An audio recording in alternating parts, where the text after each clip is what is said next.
There is something deeply unsettling about realizing that the smile in front of you is not real, that the praise you received carried poison, that the warmth you felt was calculated. Most people don't notice when someone is being fake, not because they're foolish, but because they want connection more than truth, and the human mind is wired to preserve belonging. But today, we go deeper. Today, we uncover the subtle psychological fractures, the micro-signals, the energetic distortions that instantly reveal when someone is not authentic, not because we want to become paranoid, but because self-respect requires clarity. Let's begin. Fake people master language. They study it, refine it, polish it until every sentence sounds supportive, encouraging, aligned with your success. They know exactly what to say in the right moment. I'm proud of you. You deserve it. I'm always here for you. On the surface, nothing appears wrong. In fact, if you judge only by vocabulary, they seem extraordinary. But language is the mask. Energy is the truth. There is a subtle intelligence within you, older than logic, faster than thought, that reacts before your conscious mind can construct an explanation. It is the tightening in your chest, the slight drop in your stomach, the faint sensation that something is off, even though you cannot prove it. This is incongruence. When words and energy diverge, the psyche feels the fracture. Human beings are not primarily verbal creatures. Long before we learned to speak, we survived by reading micro-signals, shifts in posture, tension in the jaw, flickers in the eyes. Modern behavioral research confirms that we detect micro-expressions within fractions of a second. A flash of contempt, a hint of envy, a restrained smirk. These signals often last less than a heartbeat, but the unconscious mind registers them, and the body reacts. Imagine this. You share the news you've been working toward for years, a promotion, a business milestone, a personal breakthrough. You're glowing. You're open. You're proud. They smile. But their eyes don't soften. Their face holds tension. The smile feels stretched, not natural. They say, "Wow, that's amazing. I'm so happy for you." Yet immediately after, they redirect the spotlight. "That reminds me of when I almost got that opportunity." Yeah, promotions are nice, but they come with so much stress. You're lucky. Some of us don't have those connections. Something shifts. It's subtle, not aggressive, not openly hostile, but the energy contracts. The warmth you expected doesn't expand, it evaporates. That's not celebration, that's concealed comparison. When someone is genuinely happy for you, their nervous system relaxes. Their body leans in. Their tone carries expansion. You feel safe, amplified, seen. When someone is performing happiness, there is strain. Their words move forward, but their energy pulls back. And your nervous system, attuned to survival for thousands of years, notices the split. The tragedy is this: most people override their intuition in that moment. They think, "Maybe I'm overthinking. They said the right thing. I shouldn't be so sensitive." But sensitivity is not weakness. It is perception. The psyche cannot tolerate contradiction for long without cost. When you repeatedly ignore the mismatch between what you hear and what you feel, you begin to doubt your own perception. You train yourself to trust words over instinct, and slowly your inner compass dulls. Fake individuals rely on this doubt, because as long as you judge them by language alone, they remain untouchable. They can always retreat behind plausible deniability. "I said I was happy for you. I congratulated you. What more do you want?" But authenticity is not proven by statements. It is proven by coherence. In genuine connection, there is alignment. The tone matches the message. The eyes match the smile. The body matches the words. There is no subtle tension to decode, no hidden current pulling against the surface. And here is something even deeper. When someone cannot celebrate you fully, it is often because your growth confronts their stagnation. Your light highlights their insecurity. Instead of confronting their own inadequacy, they unconsciously compete. And competition disguised as support creates energetic distortion. They don't clap with their whole being because part of them wishes they were in your place. This does not make them evil. It makes them divided within themselves. But division inside a person always leaks outside. The question is not whether you can prove they're fake. The question is how you feel after the interaction. Do you feel expanded or slightly smaller, energized or subtly drained, clear or faintly confused? Your nervous system is a compass. It responds to coherence. It contracts around contradiction, and when words and emotional tone don't align, believe the alignment, not the vocabulary.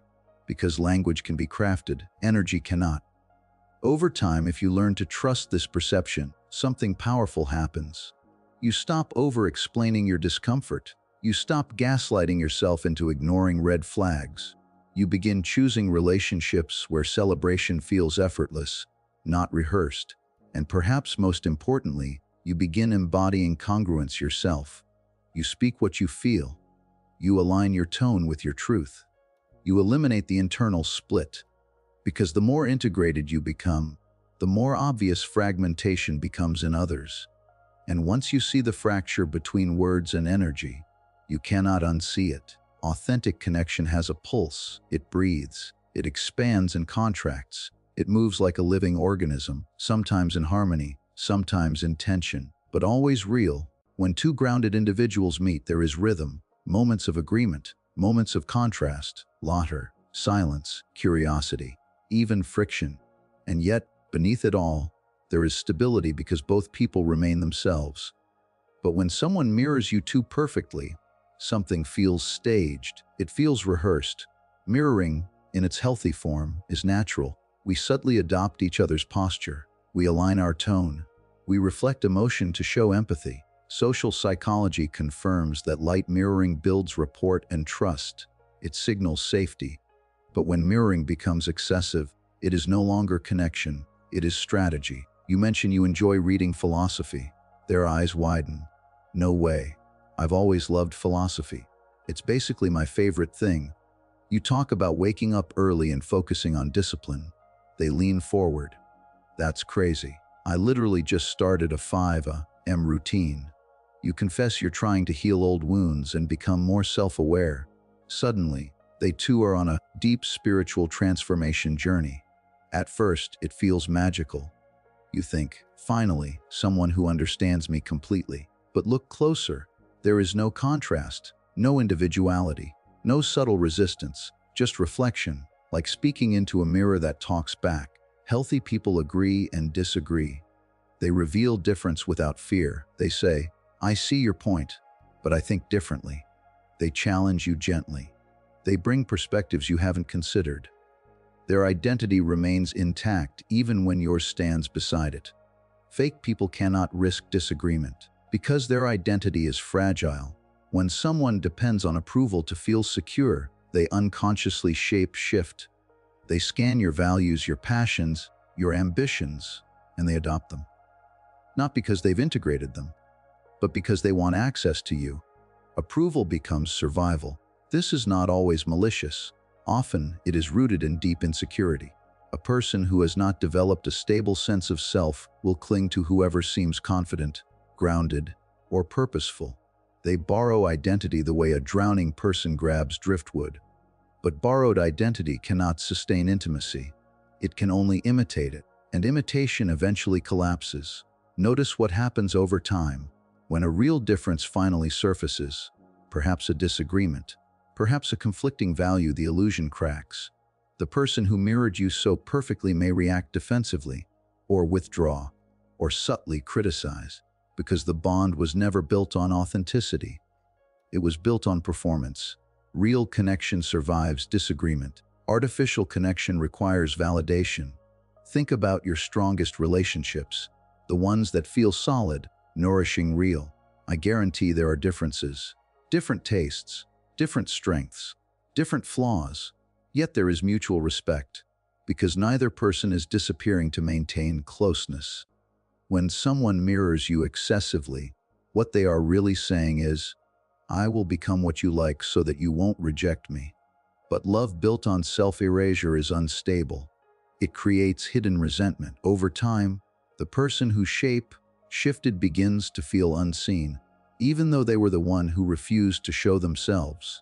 They may blame you for not recognizing their true self, when in reality they never revealed it, and you may feel confused. Why does this connection feel intense but strangely hollow?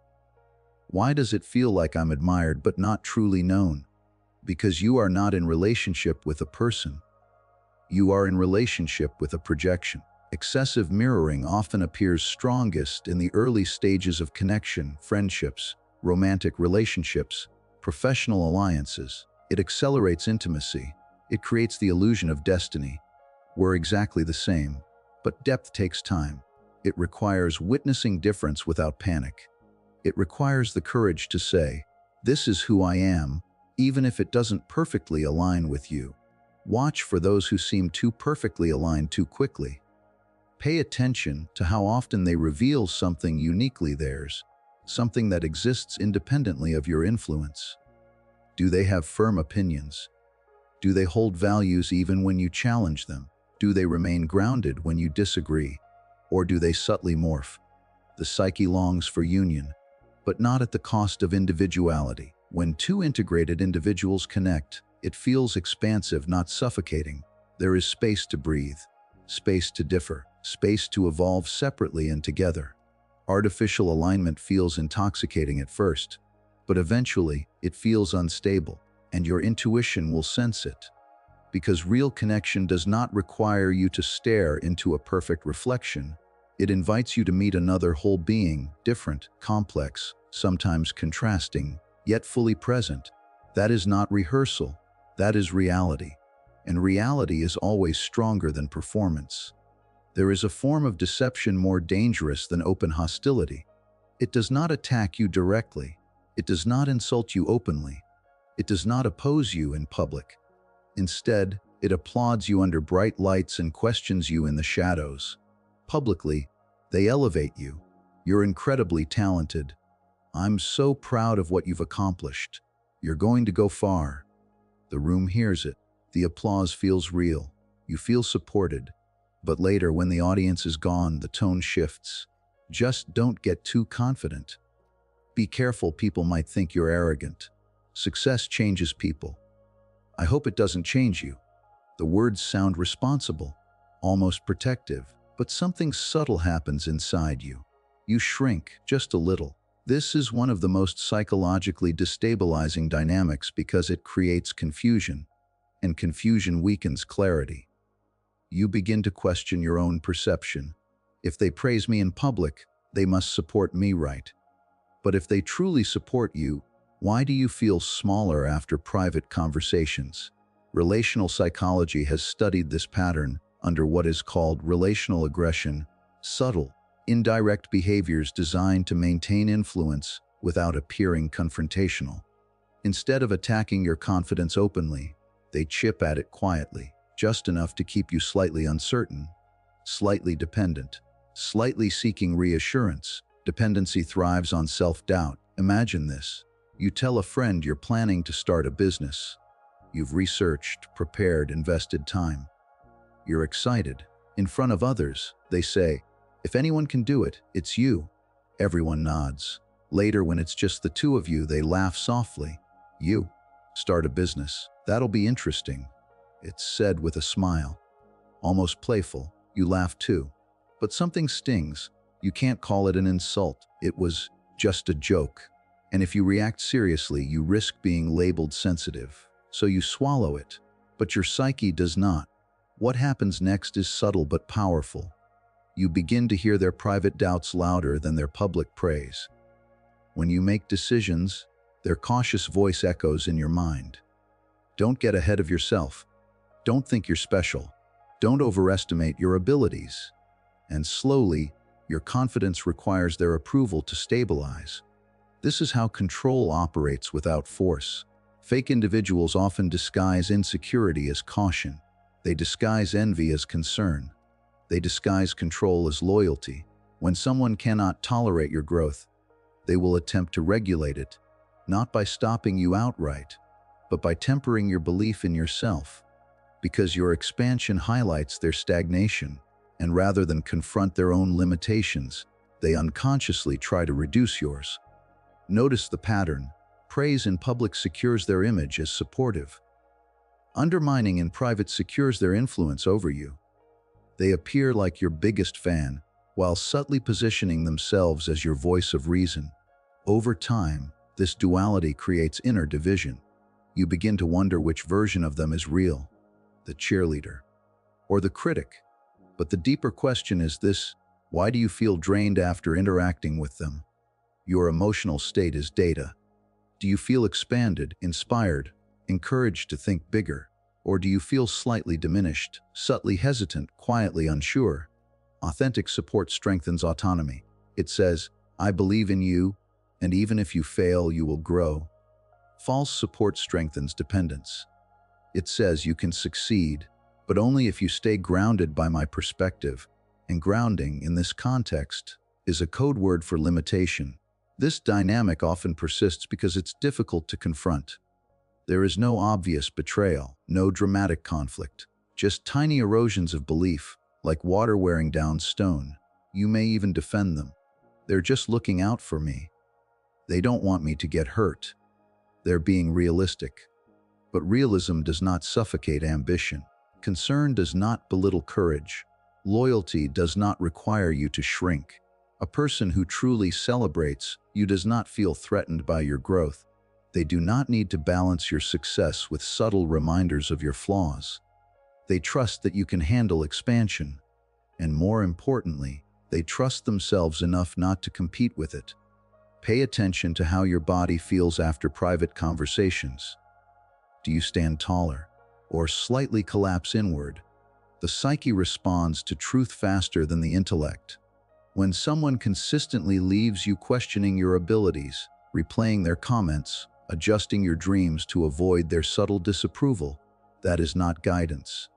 That is erosion. You deserve relationships where praise is consistent, in public and in private, where correction, if necessary, is direct and respectful, not masked in humor, where growth is encouraged without hidden tension. Because real support does not create confusion, it creates clarity, and clarity feels like expansion. There is a particular kind of presence that feels intimate, but never fully mutual. They lean in when you speak. They ask thoughtful questions. They remember small details about your past. At first, it feels like rare attention, like finally being understood. They want access to your inner world, your childhood memories, your fears, your ambitions, your wounds. They ask about your relationships, your insecurities, your private struggles. And because they seem so engaged, you begin to open. You tell them about the nights you doubted yourself, the rejection that shaped you, the parent who never fully saw you, the failure that still echoes in your mind. They nod. They empathize. They say, "That makes so much sense." They validate you. But when the moment shifts, when you gently turn the mirror toward them, something changes. You ask, "What about you? What was your childhood like?" They laugh lightly. "Oh, nothing special." You press a little deeper. "What's your biggest fear?" They shrug. "I don't really think about that stuff." Or they answer with something polished, surface level, safe, and then they redirect the conversation back to you. Over time, a pattern forms. You are exposed, they are concealed. This is not intimacy. This is asymmetry. Real relationships require mutual exposure. Emotional intimacy research consistently shows that vulnerability builds trust through reciprocity. When one person reveals something meaningful and the other reciprocates, the bond strengthens. It becomes balanced, safe, grounded. But when vulnerability flows in only one direction, imbalance forms. And imbalance creates quiet power. Because information is influence. When someone knows your wounds but you do not know theirs, they hold psychological leverage. They understand your triggers, your fears, your longings. But you have no equivalent insight into their inner landscape. They gain access to your depth without granting you access to theirs. That is not closeness. That is strategic positioning. It may not even be consciously malicious. Often it stems from fear. To be seen is to risk rejection. To reveal weakness is to surrender control. Some individuals crave connection but fear exposure, so they remain observers, gathering emotional data while staying guarded. They want proximity to your growth. They want to witness your transformation. They want to know your secrets, but they do not want responsibility within your life. They do not want the vulnerability that binds two people equally, because responsibility requires risk, and risk threatens their carefully maintained image. Authentic people risk being seen. They allow you to witness their imperfections, their confusion, their contradictions. They admit uncertainty. They share their own shadows, not all at once, not recklessly, but honestly. Fake individuals observe without revealing. Notice how you feel in these dynamics. At first, you may feel flattered, chosen, understood, but gradually, you may feel exposed, slightly overextended, like you've shared too much without receiving the same depth in return. You might even start editing yourself, wondering if you're too much, too emotional, too open. But openness is not weakness. It is courage. The imbalance is the problem, not your willingness to be real. There is also something deeper happening beneath the surface. When someone avoids revealing themselves, they avoid accountability. If you don't know their fears, you cannot challenge them. If you don't know their wounds, you cannot touch them. If you don't know their struggles, you cannot expect growth from them. They remain undefined, and undefined people are difficult to confront. In true intimacy, both individuals stand exposed to some degree. There is a shared vulnerability that creates trust. I see you, and you see me. This mutual recognition dissolves power games. But when only one person is visible, the dynamic becomes observational rather than relational. You become the subject. They remain the spectator. And spectators do not bleed when the relationship fractures. If someone consistently avoids depth about themselves while eagerly exploring yours, pause. Ask yourself, do I truly know this person, or do they simply know me? Do I feel safe revealing more, or do I feel subtly overexposed? Real closeness feels reciprocal. It feels balanced. It feels like both people are stepping into the unknown together, not one stepping forward while the other watches from a distance. Authenticity requires the courage to remove the armor, and anyone unwilling to remove theirs while asking you to remove yours is not building intimacy. They are building advantage. You deserve relationships where vulnerability flows both ways, where secrets are not extracted but exchanged, where depth is shared, not harvested. Because true connection is not about access, it is about mutual surrender, and surrender cannot be one-sided. There is a kind of exhaustion that sleep does not fix. You leave the conversation, you drive home, you sit alone in your room, and instead of feeling calm, you feel mentally crowded. Not physically tired, but psychologically burdened. Your mind replays fragments of what was said, the tone, the pauses, the smile that didn't quite reach the eyes. Did they mean that? Was that sarcasm? Why did that feel off? This is the final and most powerful sign. When someone is fake, your intuition does not feel nourished. It feels drained. The human nervous system is built for coherence. When words, tone, facial expression, and behavior align, the brain relaxes. There is nothing to decode, nothing to reconcile. You simply experience the interaction and move on. But when there is contradiction, when behavior does not match persona, the mind goes to work, and it works hard. Neuroscience shows that the brain consumes more energy processing ambiguity and inconsistency than processing clear, consistent information. When signals don't align, your subconscious tries to resolve the tension. It scans for hidden meaning. It searches for threat. It attempts to predict outcomes. All of this happens beneath awareness, and it costs energy. This is why, after spending time with certain people, you feel strangely fatigued. You may not be able to point to anything specific they did. They didn't insult you. They didn't attack you. On paper, the interaction was fine, but your system is exhausted because it was decoding. Consider the difference. With a genuine person, conversation flows, you speak, they respond. There is ease. Even if you disagree, it feels clean, direct, transparent. You leave feeling lighter, sometimes even energized. There is peace. With a fake person, there is analysis. You leave questioning small details, reconstructing sentences. trying to interpret subtext. You sense something beneath the surface but cannot articulate it. So your mind keeps searching. Your body is wiser than your optimism. Optimism says, maybe I'm overthinking. Intuition says, something doesn't align. Over time, if you ignore this subtle exhaustion, you begin to normalize it. You assume relationships are supposed to feel complicated, draining, mentally taxing. But they are not. Healthy connection regulates your nervous system. It brings stability. It reduces mental noise. It does not create it. When someone is performing, maintaining a mask, or subtly manipulating perception, your psyche detects the split. Even if you consciously trust them, your unconscious mind registers inconsistency, and inconsistency equals unpredictability. Unpredictability equals potential threat.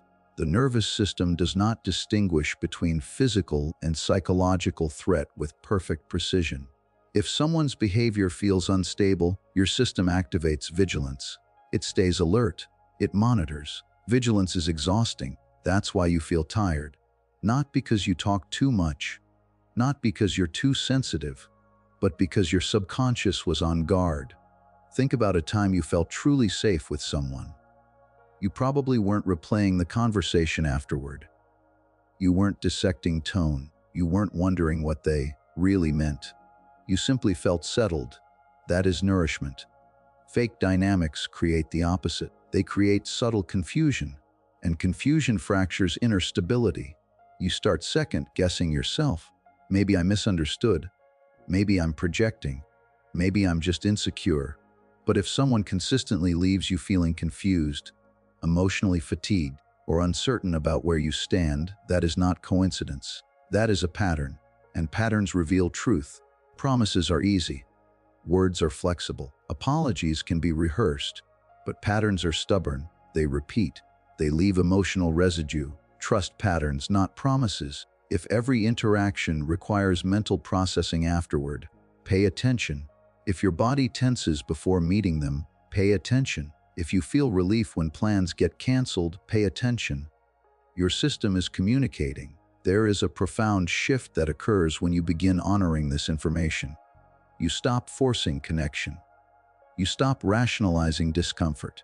You stop overriding intuition for the sake of politeness or loyalty. You begin choosing peace over proximity, and something extraordinary happens. Your energy returns. Because when you remove yourself from chronic contradiction, your nervous system no longer needs to decode. It no longer needs to solve invisible puzzles. It no longer needs to remain subtly guarded. Clarity replaces confusion. Calm replaces analysis. And you realize something powerful. Real connection feels simple, not shallow, not boring. Simple. It does not require constant interpretation. It does not demand emotional labor just to understand where you stand. It feels clean. So if your intuition feels drained rather than nourished, do not dismiss it. Do not label it weakness. It is intelligence. And once you learn to listen to that intelligence, you stop investing in dynamics that exhaust your spirit. You begin protecting your energy as sacred, because peace is not a luxury. It is evidence of authenticity. The truth is uncomfortable. Most people are not entirely fake, but many operate from insecurity, and insecurity creates performance. When someone cannot accept themselves, they construct masks. But your responsibility is not to remove their mask. It is to recognize it. Not with anger, not with paranoia, but with awareness. Because when you learn to detect inauthenticity quickly, you stop over-investing, you stop over-explaining, you stop over-giving, and something powerful happens. You begin attracting those who don't require performance, those whose words match their energy, whose presence feels grounding, whose loyalty doesn't fluctuate with advantage. Authenticity is rare.